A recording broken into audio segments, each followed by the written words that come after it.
Guys, welcome back. We are officially on week 2. I was a terrible person and I took Friday off from filming because I was effing tired. We've been working some crazy hours. It's hot as balls out here, so go figure. That's the day that I was in the excavator bombing that haul truck. We should get some more footage of that later in the week, but let me show you what we've done. So to orient you, back over there where the equipment is normally where I'm walking around when I do these intros and outros. This area that we are standing in here, sorry, this is probably a little fast for you, but this is our fill area that I've been telling you guys about. This is ultimately going to be just a giant pile of fill, all the excess spoils of the job. This is where we're starting to strip topsoil the other night, and you can't really see it because we've actually filled it back in, but we were about 4 feet lower than that silt fence. That's how much topsoil was here because this is an old farmer's field. This is the low spot, and topsoil had just been washing in here. So we had a crap load of topsoil come out of here, which all got put over there in that big pile.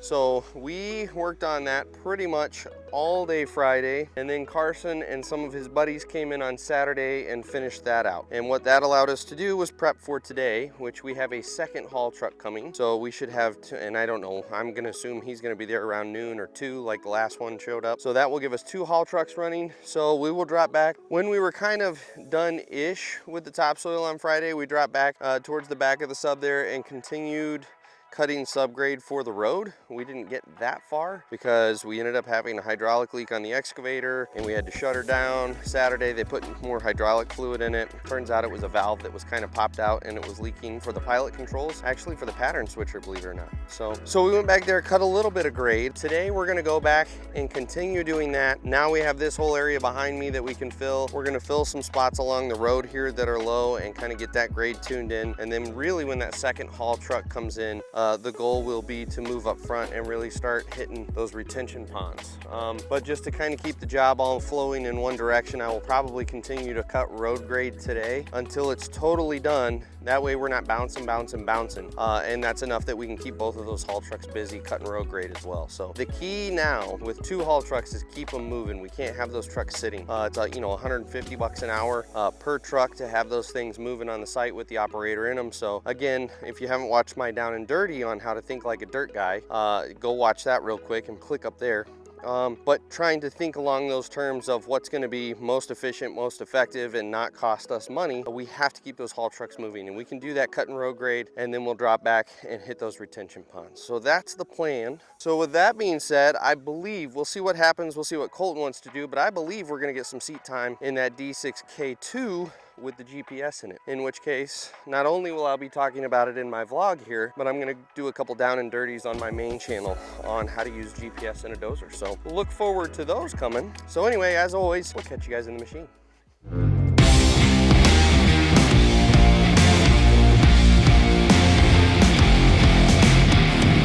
Well, we've had a slight change of plans because this is the dirt world where people don't show up to work.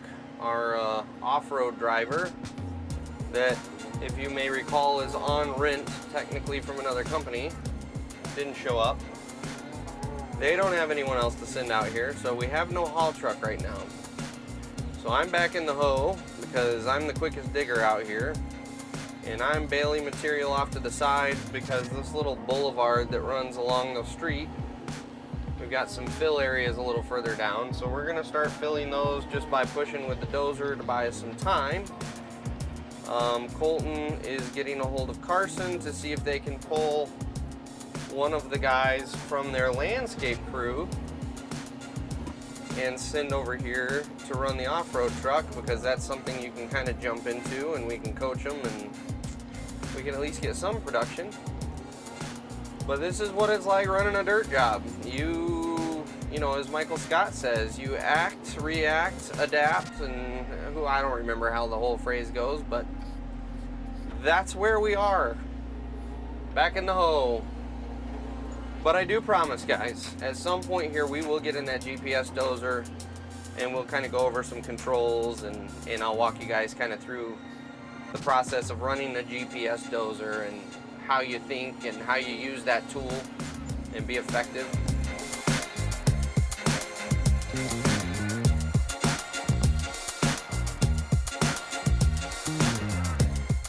That whole area there, I can confidently tell you is going to have to go down like 1.5 to 2 feet. So start hogging and Take it out there.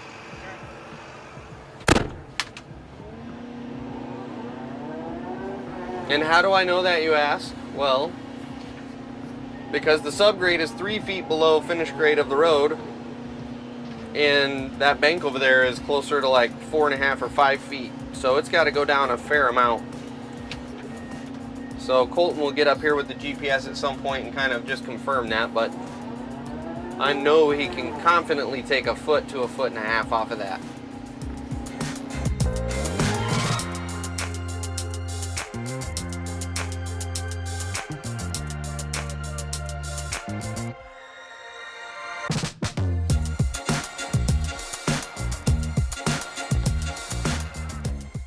Bump the seat back just a hair here. Nope, we aren't. Am I all the way back? Oh, here we go. Nope. Nope. We're all the way back, folks. Oh my goodness. We're all the way back. What am I going to do with myself? I'm going to back up is what I'm going to do. Uh-oh. Careful there, little steak. It's alright, that's just a center line stake. As long as it stays in place, we should be okay. I won't offend too many people. At some point, the hoe will shut down for a little bit. We've got a tech coming at some point today. This thing on Friday. I should update you. I forget you guys weren't in the cab with me on Friday. So this thing has been throwing codes, EG warning, and active regeneration prohibited or inhibited. So on machines that have a DPF filter that have to do regenerations, there is a switch in the cab. On this particular machine, it's right back here, which is a terrible location. But if you click that switch, you can prohibit the machine from doing an active regeneration. An active regeneration is when the machine goes into regen mode while you're running it, and the exhaust temperatures are hot enough while you are running it that it can do its regen cycling. You don't have to stop using the machine and shut it down. You can, under certain circumstances, like if you're about to shut down for the day, you can inhibit that with the switch over here. That way you don't have this thing just screaming right up until you throttle it down to shut down for the day. The problem is when you hit that switch, in this machine, for whatever reason, I think the other side of the switch is broken. So when you hit the switch to say, no, it's okay, you can regenerate, it's like it doesn't register. And so for the whole day on Friday, apparently, unbeknownst to me, it was not regenerating. And so it threw the code that it needed to regenerate. I again fooled around with the switch and could not get it to regenerate. So we got on the phone with the dealership. They gave me the set of special buttons that you push to force a regeneration. We did a parked regeneration, which that's why, for those of you who are curious what happens if you don't allow the machine to regen, eventually the machine goes, hey, you're about to kill your DPF filter. I'm going to make you park and do a regeneration. And when it does that, you can't use the machine. You literally park it, and for 30 to 40 minutes, this thing revs the engine up and does its thing. We did that on Friday. The check engine code was still on. Shortly after that, I had it go into an active regeneration, and I continued running the machine to let it do its regeneration. So it's done 2 regenerations back to back, and it was still throwing the code. So we have the dealership coming out. I gave them a call and told them what it was doing. They said they would send someone out at some point this morning. So at some point this morning, we will have one of the guys from the dealership out to take a look at that issue and figure out whether, I'm actually curious at this point if it's just a bad sensor, because that's one thing with the DPFs. They run very, very hot, and it cooks those sensors over time. And I'm hoping it's just a bad sensor, because the machine is running normally. It doesn't seem to be having any other issues other than the fact that it's telling me that it's got some sort of emissions thing going on. So anyway, there's an update of my life. I'm sorry, guys. I shouldn't have skipped Friday. I got in the cab on Friday, and I was all chipper because I was just going to have to hog dirt. I didn't have to worry about anything else, and then I immediately realized all these adventures were happening and you guys weren't here to be a part of it. That's just, you know, I know it's not acceptable. I'll take my penance. But that being said, I'm gonna keep hogging here. I think you guys have watched me move enough dirt for the, you know, 10 minutes that we've been doing this. I'll flip you over to something exciting when it happens. So we'll catch you guys here in a bit. Okay. Well, I figured I'd update you guys, but right as I did, my hands camera battery died. So no hands cam, guys, sorry. But we are still pulling road grade due to the fact that we still don't have an off-road driver. And this is an area where, let me spin you so you can see. You can kind of see how low the boulevards are, which is, we're calling the boulevards like 12 to 15 feet on each side of the road. And that's supposed to be about 3 foot higher. So you can still see we still need a fair amount of fill out there, and even on this side, although those dozers are gonna have to push those trees out of the way. So that's why we're working in the area that we are, is because this is gonna make for short pushes for the dozers, so that we're not just wasting time. So we are still plugging away at it. This sandy stuff here, I am making kind of a pile over here. It's got a little clay in it, but for the most part it's nice sand. I'm putting that over here in the hopes that the inspectors will be okay with us using this to bed pipe in, so that we don't have to bring sand in from off site. So there's yet another aspect of thinking like a dirt guy. If you've got material that's usable on site, don't truck it in. It's all about increasing your margins, and if we can save, I don't know, 1,500 bucks or so on sand, then that would be a win. I honestly don't know how much it would cost to bed all the pipe. I've never been on the estimating side, so, but I bet it ain't gonna be cheap to bring in sand to bed pipe.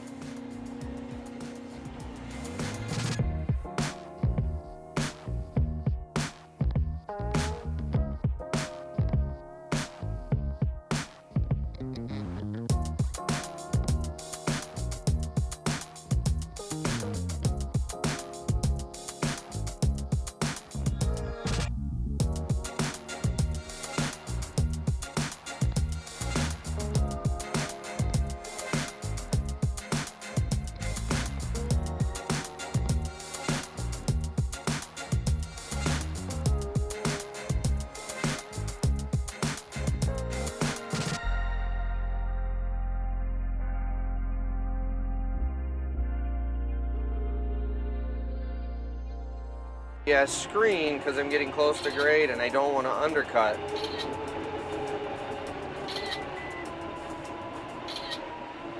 So I just flipped it on. Now we're following grade. And so now I can let go of that hand.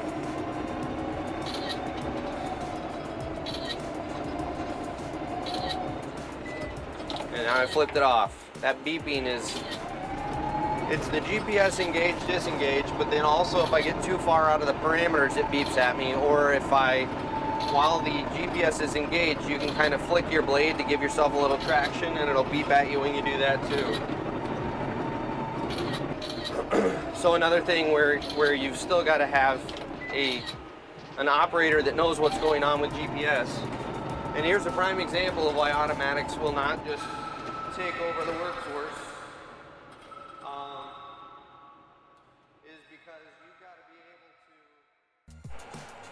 Alright guys, you know what really irritates the fire out of me? I recorded a whole freaking video in here talking about the GPS and all that business, only to look back and my mount wasn't tight enough, so you guys spent basically the entire video staring at the ceiling. So we're gonna do this again. Damn it. Really irritates me. Anyways, so let's begin from the beginning. We are in the GPS dozer. I have been in the GPS dozer for a couple hours now, but right as I went to flip on the GoPro, the battery died. So I haven't had a chance to really get out and flip the batteries around since I have been following the excavator and trying to keep ahead of everything. And finally the dozer needed some def, and there was my opportunity, so I jumped out of the cab and got a new battery. So here we are. We've been focusing on cutting in the road for the most part. I did do a little work in the boulevard a little further back around the corner, but then I dove back down here so I could keep up with the hoe, because we had to drop back. We had a little cut that we needed to make a little further back, so we dropped back with the hoe to do that. And now I'm in the process of cleaning that up, as well as shaving this area that's already been cut, as well as we need to widen this section of road. And the way I'm doing that, I have a horizontal offset set up in this machine of 1 foot past our back of curb, which I'm not going to go into super detail on that because I'm going to do a series of videos on this GPS. But essentially a horizontal offset is where you have a line, so call it our back of curb is a line that shows up in our GPS, and then I can tell it, make a line 1 foot, 5 foot, 3/10, however far I want. It will make a second line, and that is a line that I can follow on my GPS. And so I've got my view set up to where it shows my blade, and I just have to keep the tip of my blade on that offset line, and I will cut to the correct width. And I know that's a lot to take in with everything I just said, which is why we're going to do a series of videos on using GPS. But I will say this, I'm using Trimble's new system. I don't even know what model this is. It comes on next gen machines. It's got the little tablet. It is incredible. It is so user friendly. It's very intuitive. It uses a color scheme for cuts and fills, and everything about this, I would absolutely say I am in love with it. I like it better than the Leica system, and you guys know I really like that Leica system. This is just a super great design for this system. And it does have a 3D view, which is one of the things I really liked about the Leica. This has a 3D view that is not a wireframe. Leica's was a wireframe, so you kind of still had to use some interpretation of what was going on the screen. And this one, it is not a wireframe. You actually have a little picture on there, and you can visualize the grade. It's really cool. So I just wish that we're coupled to a D6T instead of this K, because this K just does not like to push, especially in these heavy cuts I'm having to get into. That's where it would be nice to have this coupled either to that Komatsu or a D6T and really hog while I'm cutting the grade. But we can't have everything we want, guys.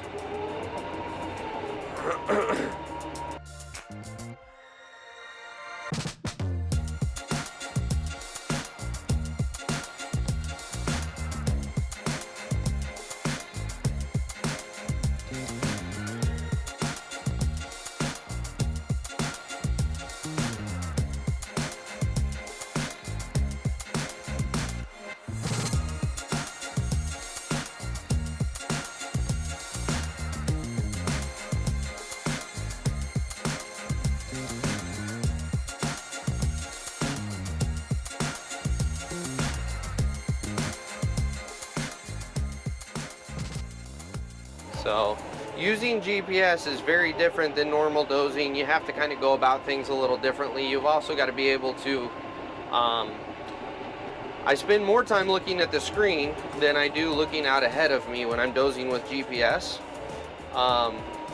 It's just a whole different animal, which is why we will ultimately do a series of videos on grading with GPS. It is just a whole topic of its own, and there is so much information to cover.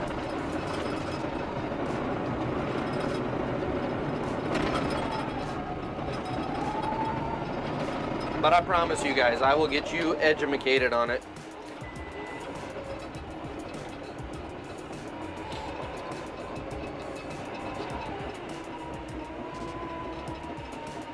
And what I just did there is selected the side of the blade that I wanted the grade to carry from.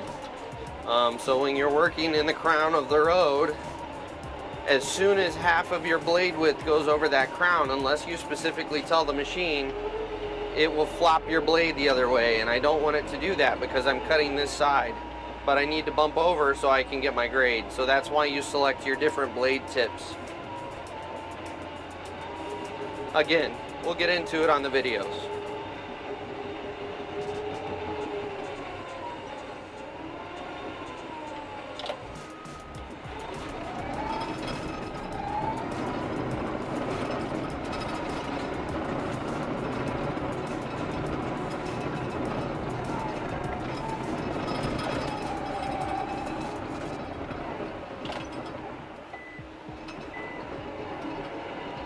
So the first beep was me engaging, the second beep was it telling me that it's got the grade.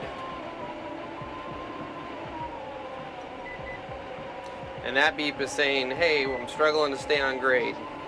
And so I just clicked it off. That was the last beep you heard. It's me taking back over. Engage, grade. I'm gonna pull forward. We're gonna try to just cut this side here. Get her all dialed in. Right about here, I'm gonna take back over, so I clicked it off.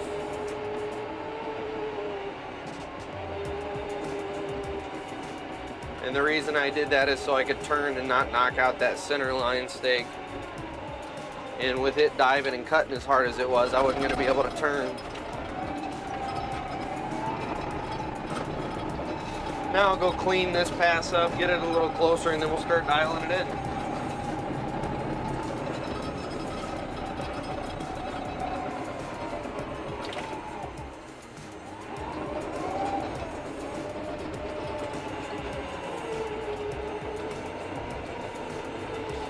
And I apologize I don't have a hands cam. I figured with the perspective you've got back there, you can pretty well see my hands.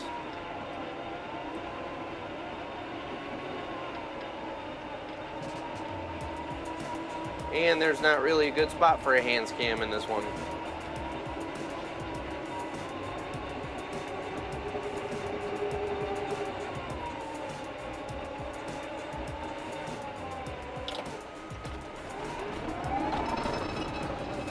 Did you time that one, or are you going to make a couple passes before you time it? More time. Did you time that one, or are you going to get used to the bucket before you start timing? Yeah, I timed it. How'd you make out? About 10 seconds slower than the sand one. We'll see if it stays consistent, but that's about what I expected, is you'll be a little slower just because of the amount of time it takes the machine to do anything. Right, and I guess I'm running at the same throttle. It's not wide open, but it's the same as last bucket, so.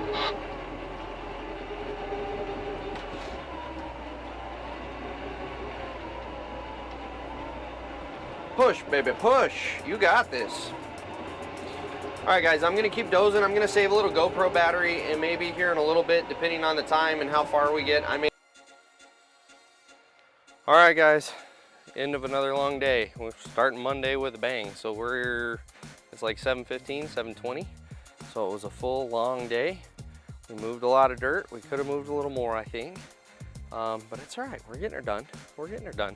So basically, we worked on cutting clay grade for the street all day long with the hoe. I started in the morning, and then around lunchtime I switched with Colton, and as you guys saw, got in the GPS dozer, and from there I was bouncing between cleaning up on clay grade. I did some work in the green belt on the what are we calling it, the boulevard. So basically this area right along the road here, did some work in there, and then we have a retention pond in the very back here that you can just kind of see behind the roller there, behind that big dirt mound. That's going to be a big retention pond. And I started to rough that in and at least give Ryan an idea of what that grade's doing, because he went up and stripped the 2 retention ponds up front earlier this afternoon and was running out of stuff to push. And so I roughed that in for him so he could start doing some bulking on that.